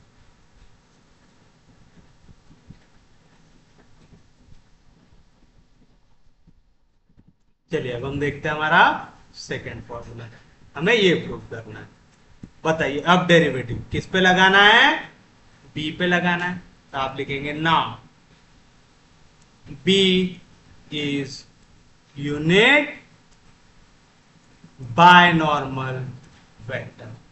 बी क्या है, यूनिट बायनॉर्मल वेक्टर है, कोई दिक्कत नहीं आता, कोई डाउट नहीं। अगर बी यूनिट बायनॉर्मल वेक्टर मतलब उसके मैग्नीट्यूड की वैल्यू कितनी आ जाएंगी, 1। फिर से स्क्वायरिंग बोथ साइड, तो आ जाएगा मैग्नीट्यूड ऑफ बी का स्क्वायर इज इक्वल टू 1 का स्क्वायर 1। किसी भी वेक्टर का स्क्वायर आ रहा है मतलब वो वेक्टर का आप क्या निकाल रहे होंगे, डॉट प्रोडक्ट निकाल रहे होंगे, तो आएगा b dot b is equal to 1 आएगा, कोई दिक्कत नहीं, कोई डाउट नहीं। फिर क्या करते थे, इसे डिफरेंशिएट, हमने शायद 2 तक दिया है ना इक्वेशन, इसे 3 करता हूं, differentiate equation 3 with respect to s we get, फिर से u v पे डेरिवेटिव लगाना, तो क्या आएगा डेरिवेटिव ऑफ u आ जाएगा derivative of b with respect to s dot with v, v क्या है b प्लस फिर से v u यानी b डेरिवेटिव ऑफ v, तो आ जाएगा d upon d h of b is equal to 0। कौन सी प्रॉपर्टी है कि d अपॉन डी एच जब भी आप लगाते हैं डॉट प्रोडक्ट ऑफ वेक्टर पे, तो क्या लगता है आपको पहले वेक्टर को डिफरेंशिएट करना है, डॉट करना है दूसरे के साथ, फिर पहले वेक्टर को एज इट इज रखना है, फिर डॉट करना है दूसरे वेक्टर के डेरिवेटिव के साथ, याद रहेगा पक्के में। फिर क्या बताया था मास्टर ने, डॉट प्रोडक्ट निकाल रहे हो तो चाहे ए डॉट बी निकालो चाहे बी डॉट ए निकालो, दोनों का मतलब होता है सेम। तो derivative of b dot b निकालो चाहे b dot derivative of b निकालो, दोनों कैसे रहेंगे, सेम रहेंगे। तो अगर सेम वैल्यू तो 2 बार ऐड होंगे तो क्या मिल जाएगा 2 times B dot derivative of B with respect to x is equal to 0। 2 multiplication इधर आएगा तो डिवीजन में, तो आ जाएगा B dot derivative of B is equal to 0। दो वेक्टर का डॉट प्रोडक्ट अगर 0 है तो आपको क्या पता चलता है, कभी भी अगर दो वेक्टर का डॉट प्रोडक्ट आपका आता है 0 तो हम कह सकते हैं दोनों के दोनों कैसे एक दूसरे के साथ परपेंडिकुलर। तो आप therefore dv by ds is perpendicular to b। आ गया, तो मेरा db बाय ds ये परपेंडिकुलर आ गया किसके साथ, b के साथ। यहां तक किसी को कोई दिक्कत नहीं, मैं इसे देता हूं इक्वेशन 3 के बाद इक्वेशन 4 दे दिए। अब आप देखिए हमें नेक्स्ट चीज जो प्रूव करना है, यहां पे चाहिए टाउ चाहिए। अगर आप लोगों को याद हो टाउ, टाउ की वैल्यू क्या होती है, magnitude of dB by ds है ना, क्योंकि वो ऑस्कुलेटिंग प्लेन के बाहर आना चाहिए। अब एक चीज बताइए, ऑस्कुलेटिंग प्लेन के बाहर आना चाहिए, मतलब मैं प्लेन ड्रॉ कर लेता हूँ, ये हो गया टेंजेंट, ये हो गया नॉर्मल, ये हो गया बाय नॉर्मल, आ गया। अब देखिए यहाँ पे टेंजेंट परपेंडिकुलर है नॉर्मल के साथ, नॉर्मल परपेंडिकुलर है बाय नॉर्मल के साथ, बाय नॉर्मल परपेंडिकुलर है टेंजेंट के साथ। ये सब एक दूसरे के साथ कैसे हैं? परपेंडिकुलर है। क्योंकि ये एक दूसरे के साथ परपेंडिकुलर है, इनका डॉट प्रोडक्ट कितना आएगा? 0। तो आप लिखेंगे also b dot t is equal to 0 since binormal and tangent are perpendicular to each other। एक मिनट, तो चलिए देखिए क्या देख दिया हम लोगों ने कि बायनॉर्मल और टेंजेंट एक दूसरे को कैसे है? परपेंडिकुलर है। क्योंकि दोनों एक दूसरे को परपेंडिकुलर है तो इनका डॉट प्रोडक्ट कितना आएगा हमारे लिए? 0 आएगा। आएगा। सेम चीज कीजिए, अब इसे भी डिफ्रेंशिएट कर दीजिए फिर से, तो आप लिखेंगे differentiate equation 5 with respect to s we get. चलिए बताइए फिर से, अगर आप इसे डिफ्रेंशिएट करेंगे तो क्या मिलेगा आपको? ये हो गया u, ये हो गया v, तो क्या करना पड़ता? पहले वाले पे डेरिवेटिव लगाओ, तो derivative of b with respect to s dot product with t plus, फिर उसके बाद पहले वाले को एज इट इज छोड़ दो, फिर डॉट प्रोडक्ट लगाओ किसके साथ? dt बाय ds के साथ, तो आ जाएगा वैल्यू इक्वल टू 0। अभी आपने dt बाय ds की कोई वैल्यू निकाले हैं क्या? निकाले। अभी हमने प्रूव किया था dt बाय ds, इसकी वैल्यू क्या आती है? Lambda n। और फिर हमने बताया था लैम्बडा का ऐसे इक्वल होता है? कप्पा से होता है। तो हमारे पास आया था dt by ds is equal to kappa n। इसे मैं देता हूं इक्वेशन नंबर ए, दे देंगे। तो आप बोल सकते D t by d s की जगह मैं लिख सकता हूं कप्पा एन, तो मुझे मिल जाएगा d b by d s dot product with b plus b dot, इसकी वैल्यू आ जाएंगी kappa n is equal to 0 from equation number a. यही प्रूव करा था हमने पहला कि d t by d s की वैल्यू आती है कप्पा एन। पढ़े थे ऐसा? कप्पा कांस्टेंट आ जाएगा बाहर, तो मिलेगा d b by d s dot product with d plus kappa constant आ गया बाहर, तो आ जाएगा B dot n is equal to 0। फिर से डायग्राम याद करो, टेंजेंट नॉर्मल बाय नॉर्मल है, टेंजेंट नॉर्मल एक दूसरे को परपेंडिकुलर, नॉर्मल बाय नॉर्मल एक दूसरे को perpendicular, bye normal tangent perpendicular. तो बाय नॉर्मल और नॉर्मल एक दूसरे के साथ कैसे हैं? परपेंडिकुलर। क्योंकि एक दूसरे के साथ परपेंडिकुलर है, इनका डॉट प्रोडक्ट कितना आ जाएगा? 0। मैं बोल सकता हूं d b by d s dot product with t plus kappa into 0 equal to 0 since b dot n, इसकी वैल्यू क्या आएंगी? 0। क्यों आएंगी समझा ना? क्योंकि दोनों के दोनों कैसे हैं? परपेंडिकुलर है, तो इनका डॉट प्रोडक्ट कितना आ जाएगा? 0। आप चाहो तो ये भी लिख सकते हैं यहाँ पे ऐसा, since binormal and normal are perpendicular to each other, ये भी लिख सकते रीजन। 0 से किसी को मल्टीप्लाई करूंगा आंसर क्या आ जाएगा? 0। तो मुझे मिला d b by d s dot product with t की वैल्यू आ गई 0। फिर से दो वेक्टर का डॉट प्रोडक्ट 0 कब आता है? जब दोनों एक दूसरे के साथ कैसे हो? परपेंडिकुलर। तो मैं बोल सकता हूं therefore d b by d s is perpendicular to t. क्या कह सकता हूं मैं? D b by d s ये परपेंडिकुलर है किसके साथ? टी के साथ। तो हो गया हमारे पास इक्वेशन नंबर 6 हो गई। देखिए आप क्या कह रहे हैं इक्वेशन नंबर 4 पे? D b by d s ये परपेंडिकुलर है बी को। इक्वेशन 6 में क्या बोल रहे हैं? D b by d x ये परपेंडिकुलर है टी को। मतलब ये बी के साथ साथ टी को भी कैसा है? परपेंडिकुलर है। तो आप बोल सकते फ्रॉम इक्वेशन 4 एंड 6 मैं कह सकता हूं d b by d s is perpendicular to both, किसके साथ? बायनॉर्मल एंड टेंजेंट है। बायनॉर्मल के साथ भी परपेंडिकुलर है और टेंजेंट के साथ भी परपेंडिकुलर है। बट अगर आप डायग्राम फिर से याद करो, टेंजेंट, नॉर्मल, बायनॉर्मल, एक ऐसा वेक्टर जो टेंजेंट को भी परपेंडिकुलर है और बायनॉर्मल को भी परपेंडिकुलर है, वो कौन होता है? नॉर्मल होता है। तो आप लिखेंगे but normal is perpendicular to both, किस किस के साथ? Normal is perpendicular to both binormal and tangent. इसका मतलब फिर से देखिए, ये मेरे पास दो वेक्टर है t और b है। मैं कह रहा हूं मेरा जो वेक्टर n है ये इन दोनों को परपेंडिकुलर है, और मेरे पास एक और वेक्टर है, कौन सा?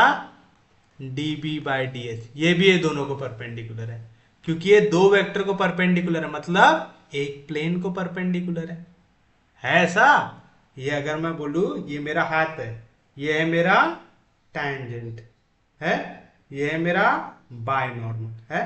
तो टेंजेंट और बायनॉर्मल से जो मेरा बन रहा है यहाँ पे रेक्टिफाइंग प्लेन, इसको जो भी परपेंडिकुलर रहेगा वो कौन रहेगा? मेरा नॉर्मल रहेगा पक्के में, क्योंकि ये दोनों के दोनों सेम वेक्टर को परपेंडिकुलर है करके एक दूसरे के साथ कैसे रहेंगे? पैरेलल रहेंगे। याद रखिएगा, ऐसा याद रख लिएगा, अगर सेम वेक्टर को परपेंडिकुलर है तो पैरेलल टू ईच अदर, जैसा कंसेप्ट हमने पिछले बार लगाया था। तो हम बोल सकते therefore dB by ds and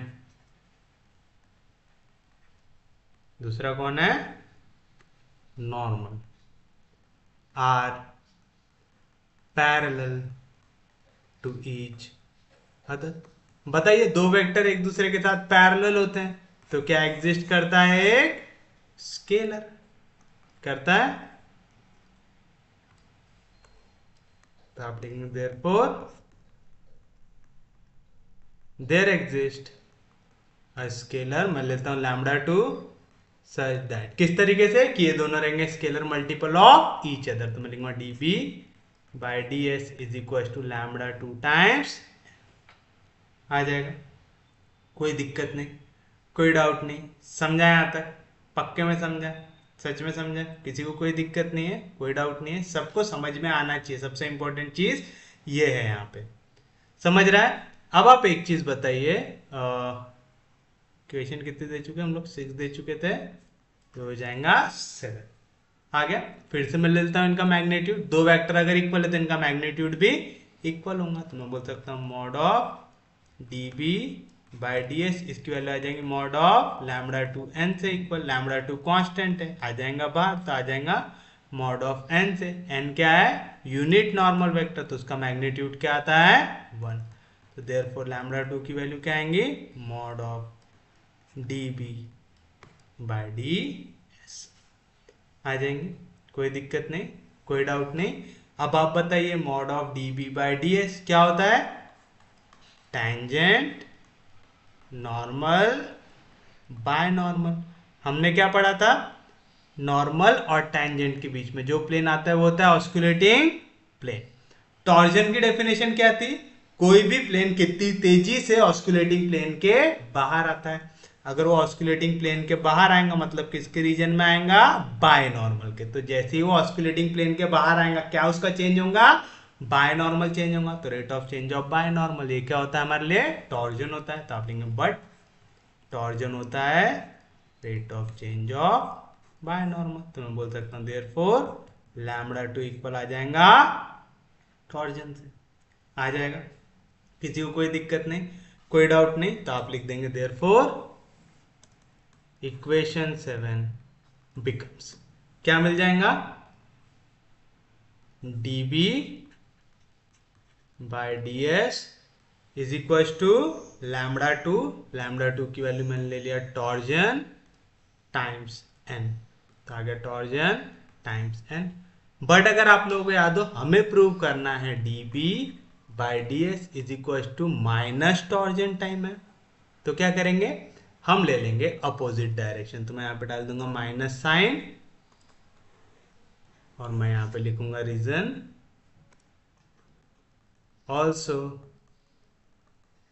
considering that dB by ds and n are acting on opposite direction। ये चीज समझ गई है ना, दोनों एक दूसरे के साथ पैरेलल है, ये दोनों भी एक दूसरे के साथ पैरेलल है। तो पैरेलल है, इससे ये आप बता सकते हैं कि ये दोनों एक दूसरे को इंटरसेक्ट नहीं करेंगे। बट आप ये बता सकते हैं कि दोनों सेम डायरेक्शन में कि अपोजिट में है, नहीं। तो अगर कभी भी दो वेक्टर पैरेलल है तो उनका डायरेक्शन सेम भी हो सकता है, उनका डायरेक्शन अपोजिट भी हो सकता है। मैं यहाँ पे कौन सा डायरेक्शन लेने वाला हूँ, अपोजिट डायरेक्शन। क्यों, क्योंकि मुझे माइनस साइन चाहिए आंसर में। तो मेरा एक और बार देख लेते हैं इसे। हमें क्या प्रूव करना है, यहाँ पे हमें प्रूव करना है dB by ds is equal to minus tau times n। अभी हम क्या प्रूव करके आ रहे हैं, हम प्रूव करके आ रहे हैं dt by ds is equal to kappa n। ये हमने प्रूव कर दिया है। तो हमें पता है हम इस चीज को यूज कर सकते हैं आगे के लिए, कर सकते हैं। मतलब मैं यहाँ पे t को यूज कर सकता हूं कि मैं t पे डेरिवेटिव लगा सकता हूं। ये आपको हेल्प करेगा कि आपको t के साथ डॉट लेना है कि b के साथ डॉट लेना है। जैसे मैंने पढ़ा था तो मुझे पता था, आप कैसे याद रखेंगे ये बता रहा हूं आपको। फिर देखिए यहां पे आपको किस पे डेरिवेटिव दिख रहा है, b पे। b क्या होता है, यूनिट बायनॉर्मल वेक्टर। तो आप लिखेंगे here b is unit binormal vector. क्योंकि ये यूनिट वेक्टर है तो इसके मैग्नीट्यूड की वैल्यू कितनी आ जाएंगी, 1। स्क्वायरिंग बोथ साइड, तो आप लिखेंगे मैग्नीट्यूड ऑफ b का स्क्वायर इज इक्वल टू 1 का स्क्वायर 1। किसी भी वेक्टर का स्क्वायर कब आता है, जब आप उस वेक्टर का क्या लेते हैं, डॉट प्रोडक्ट लेते हैं। तो b डॉट b आ गया इक्वल टू 1। फिर आप करेंगे इसे differentiate with respect to s, तो आपको मिलेगा db by ds dot product with b, फिर plus b dot dB by ds is equal to 1 का डेरिवेटिव 0। आपको याद है कि a डॉट b लू चाहे b डॉट a लू, दोनों का मतलब होता है सेम। तो मैं इसे लिख सकता हूँ 2 time b dot dB by ds is equal to 0। 2 multiplication में इधर गया डिवीजन में, तो आएगा b dot dB by ds is equal to 0। दो वेक्टर का डॉट प्रोडक्ट 0 है, मतलब वो एक दूसरे के साथ कैसे रहेंगे, परपेंडिकुलर। तो आप बोल सकते हैं dB by ds is perpendicular to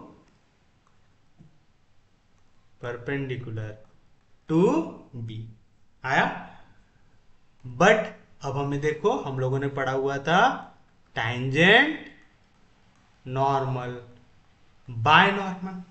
अब बायनॉर्मल को और कौन कौन परपेंडिकुलर है, नॉर्मल भी और टैंजेंट भी है। अब मुझे इन दोनों में से किसी एक का डॉट प्रोडक्ट लेना है 0। मैं किसका लूंगा, मैंने पहले किसको सॉल्व किया हूं, टैंजेंट को। तो मैं डॉट प्रोडक्ट किसके साथ लूंगा, टैंजेंट के साथ। तो आप लिखेंगे b dot t is equal to 0। Reason, since binormal and tangent are perpendicular to each other. तो देखिए कुछ भी याद रखने की जरूरत नहीं है, चीजें ऑटोमेटिकली फ्लो हो जाएंगी। फिर से इसे डिफरेंशिएट कर दीजिए विथ रिस्पेक्ट टू s, है ना। क्यों कर रहे हैं, क्योंकि हमें t का derivative with respect to s पता है, तो हम टेंजेंट पे डेरिवेटिव लगा सकते हैं। फिर से uv का डेरिवेटिव लगा दो u पे डॉट विथ v, फिर u डॉट डेरिवेटिव लगा दो v पे, आ जाएगा। फिर से आप चाहे a डॉट b लो चाहे b डॉट a लो, दोनों की वैल्यू होती है सेम। तो मैं इसे लिख सकता हूँ 2 times b dot dt by ds is equal to 0। एक मिनट रुको, यहाँ पे उल्टा हो गया हमारा, हम भावनाओं में बह गए,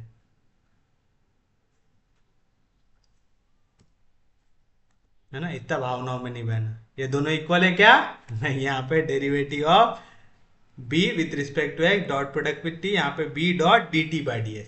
अब हमने वैल्यू निकाली dt बाय ds की। dt बाई ds क्या है, कप्पा m। तो मैं इसे लिख सकता हूँ d upon ds of b dot product with t plus b dot product with dt by ds की जगह आ गया कप्पा n आएगा। कप्पा कांस्टेंट है, डॉट प्रोडक्ट के बाहर निकाल लो तो आ जाएगा derivative of b with respect to h dot product with t plus kappa बाहर निकाल लो आ जाएगा b dot n is equal to b क्या है बाय नॉर्मल, n क्या है नॉर्मल, दोनों एक दूसरे को कैसे रहेंगे परपेंडिकुलर, तो डॉट प्रोडक्ट जीरो, जीरो से कुछ मल्टीप्लाई हुआ जीरो, तो आप बोल सकते हैं derivative of b with respect to h dot t is equal to zero. दो वेक्टर का डॉट प्रोडक्ट जीरो, मतलब वो दोनों वेक्टर एक दूसरे को कैसे होंगे परपेंडिकुलर होंगे, तो आप बोल सकते हैं dv by ds is perpendicular to t, therefore dv by ds is perpendicular to, आ गया। अब अगर मैं इस बुक को आपको दिखाऊं, ये हो गया मेरे लिए टेंजेंट, हो गया, ये हो गया मेरे लिए बाय नॉर्मल। अब टेंजेंट और बाय नॉर्मल को परपेंडिकुलर है, मैं बोल रहा हूं dB by ds बोल सकता हूं।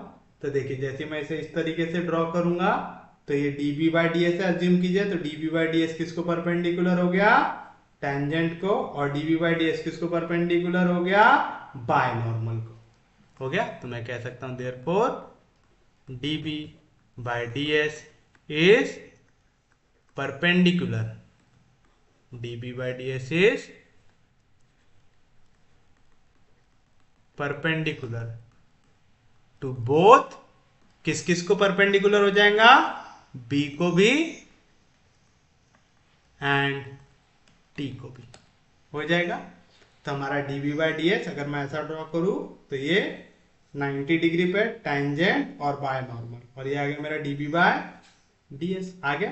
तो ये टेंजेंट को भी परपेंडिकुलर है और नॉर्मल को भी परपेंडिकुलर है, बट अगर कोई टेंजेंट और बाय नॉर्मल दोनों को परपेंडिकुलर हो वो कौन होता है हमारा नॉर्मल होता है। तो आप लिखेंगे but normal is perpendicular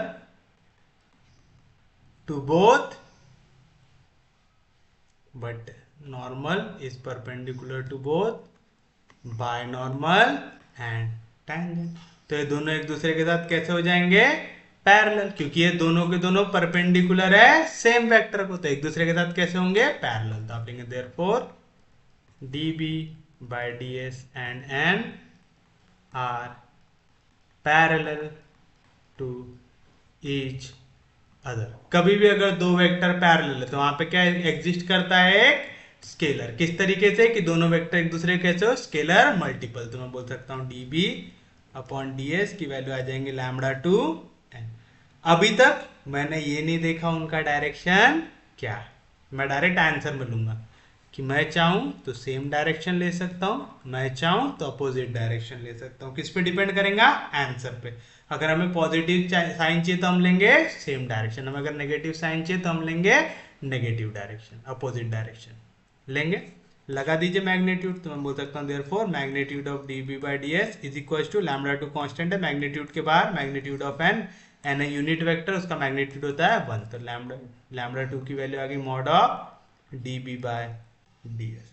by normal क्या पढ़े थे हमने, ऑस्कुलेटिंग प्लेन से अगर बाहर कोई भी कर्व आता है तो हम उसे क्या बोलते हैं टॉर्जन बोलते हैं, है ना। टॉर्जन क्या होता है, 3 डायमेंशन में कितनी तेजी से कोई कर्व ऑस्कुलेटिंग प्लेन के बाहर आता है। ऑस्कुलेटिंग प्लेन मतलब टेंजेंट और नॉर्मल वाला प्लेन, इससे बाहर आएंगे तो किसके डायरेक्शन में आएंगे बाय नॉर्मल के डायरेक्शन में आएंगे।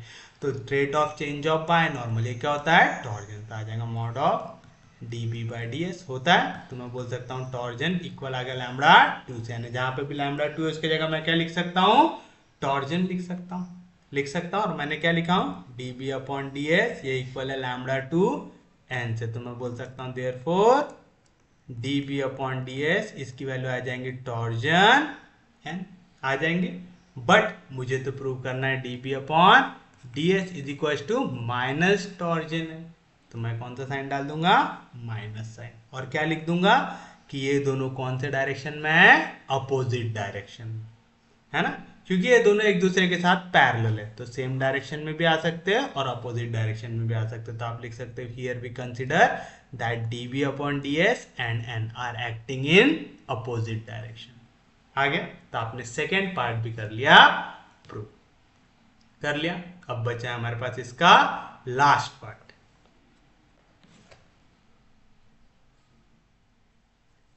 जो है आपको ये प्रूव करना है।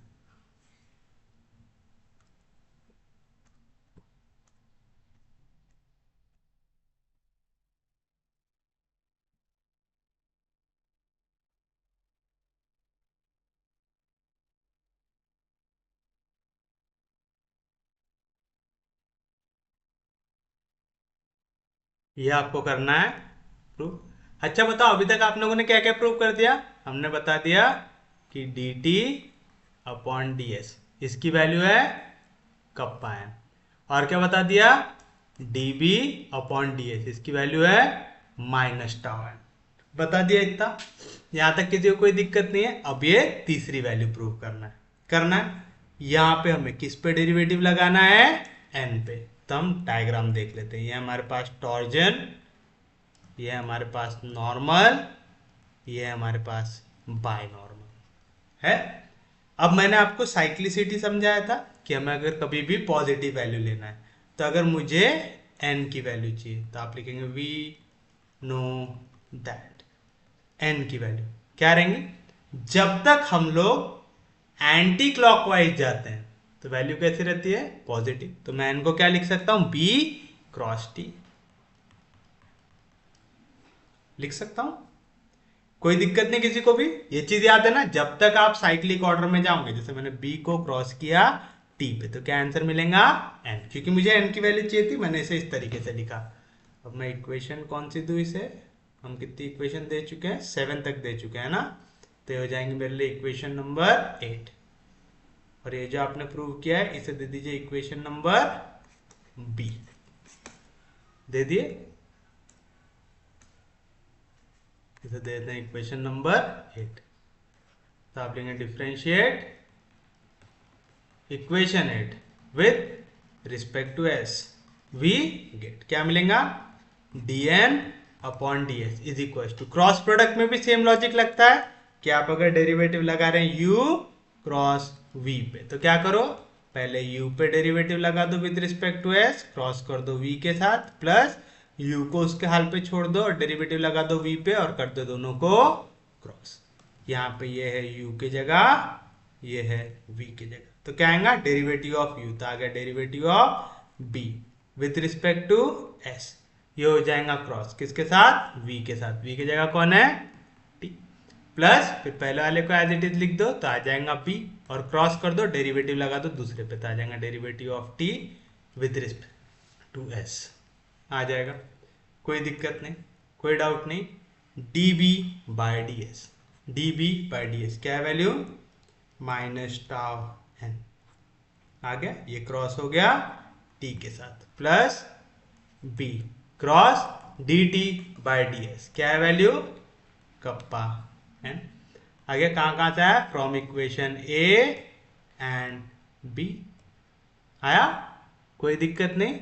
माइनस टाउ कांस्टेंट है, इसे ले लो बाहर, तो अंदर क्या बचेगा? N cross t. Kappa constant है, ले लो बाहर, तो बचेगा बी क्रॉस एन, बचेगा। कोई दिक्कत नहीं यहां तक, कोई डाउट नहीं।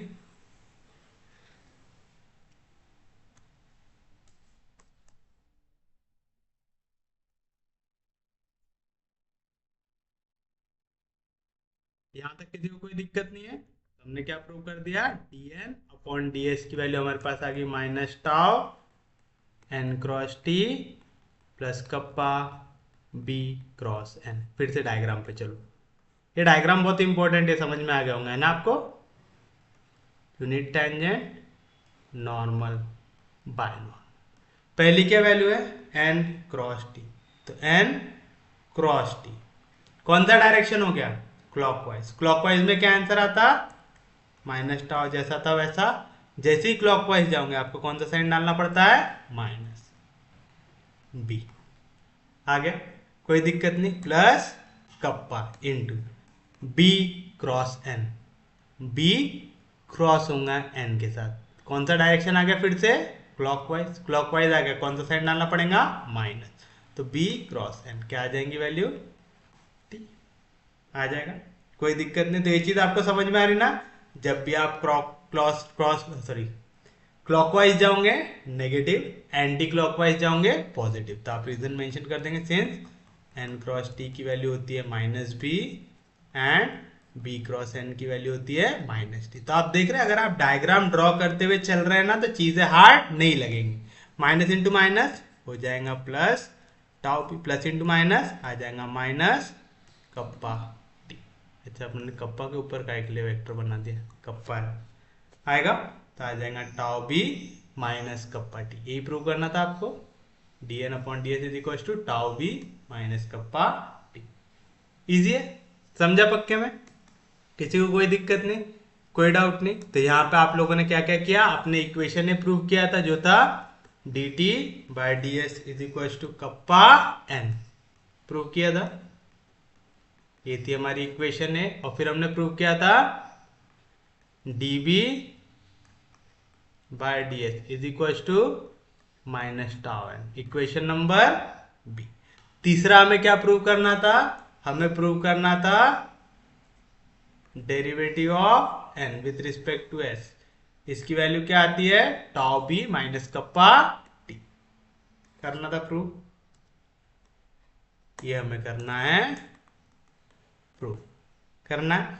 तो हमें डेरिवेटिव लगाना है एन पे, तो हम क्या करेंगे, डायग्राम ड्रॉ करेंगे, टेंजेंट नॉर्मल बाय नॉर्मल, कर लिए। अब आप देखिए मुझे काय की वैल्यू चाहिए, एन की, क्योंकि मुझे एन पे डेरिवेटिव लगाना, तो मैं लगा दूंगा एन इज इक्वल टू, क्या रहेगा, जब भी मैं क्लॉकवाइज जाता हूं तो नेगेटिव, जब भी एंटी क्लॉकवाइज जाता हूं तो पॉजिटिव। मुझे चाहिए एन की वैल्यू, तो मुझे क्या करना पड़ेगा, बी क्रॉस टी लगाना पड़ेगा, तो आ जाएगा बी क्रॉस टी, समझा, b cross t is equal to n. तो जब तक आप ऐसा चल रहे हैं तो वैल्यू आएंगी पॉजिटिव, जैसे b cross t is equal to n, t cross n is equal to b, n cross b is equal to आ जाएगा। डिफ्रेंशिएट करो विथ रिस्पेक्ट टू एस, तो आ जाएगा d n upon d s is equal to, पहले पे derivative तो d b upon d s cross with t plus b cross derivative दूसरे में, तो आएगा d t by d s. फिर क्या पढ़ा आपने, d b by d s, क्या वैल्यू, माइनस टाउ एन, तो आ जाएगा minus tau n cross with t plus b cross d t by d s, क्या वैल्यू, कप्पा एन आ जाएगा। तो फिर क्या मिलेगा, माइनस टाउ कांस्टेंट है, बाहर निकाल लो, तो आ जाएगा एन क्रॉस टी, उसके बाद प्लस कप्पा कांस्टेंट है, बाहर निकाल लो, तो आ जाएगा बी क्रॉस एन आ जाएगा। फिर से देखो डायग्राम, टेंजेंट नॉर्मल बाय, क्या है value, n cross t, n cross t कैसा आ गया, क्लॉकवाइज, मतलब आंसर आ जाएगा माइनस, तो आ जाएगा माइनस बी, माइनस टाउ पहले से था, एन क्रॉस टी की वैल्यू आ गई minus b plus kappa into b cross n, b cross n, फिर से कैसे आ गए, क्लॉकवाइज, तो क्या आ जाएगा आंसर माइनस टी आ गया। कोई दिक्कत नहीं, कोई डाउट नहीं, तो बताइए क्या मिला, माइनस इंटू माइनस आ गया tau b plus into minus minus kappa t, और यही प्रूव करना था।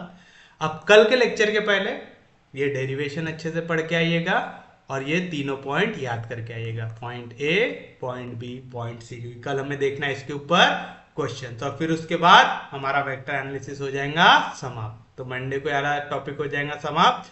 ट्यूसडे से हम लोग शुरू करेंगे एनालिटिकल ज्योमेट्री, एनालिटिक ज्योमेट्री करेंगे, कोई दिक्कत नहीं, कोई डाउट नहीं। तो चलिए आज का लेक्चर यहीं तक रखते हैं। उम्मीद है आपको आज का लेक्चर समझ में आया होगा।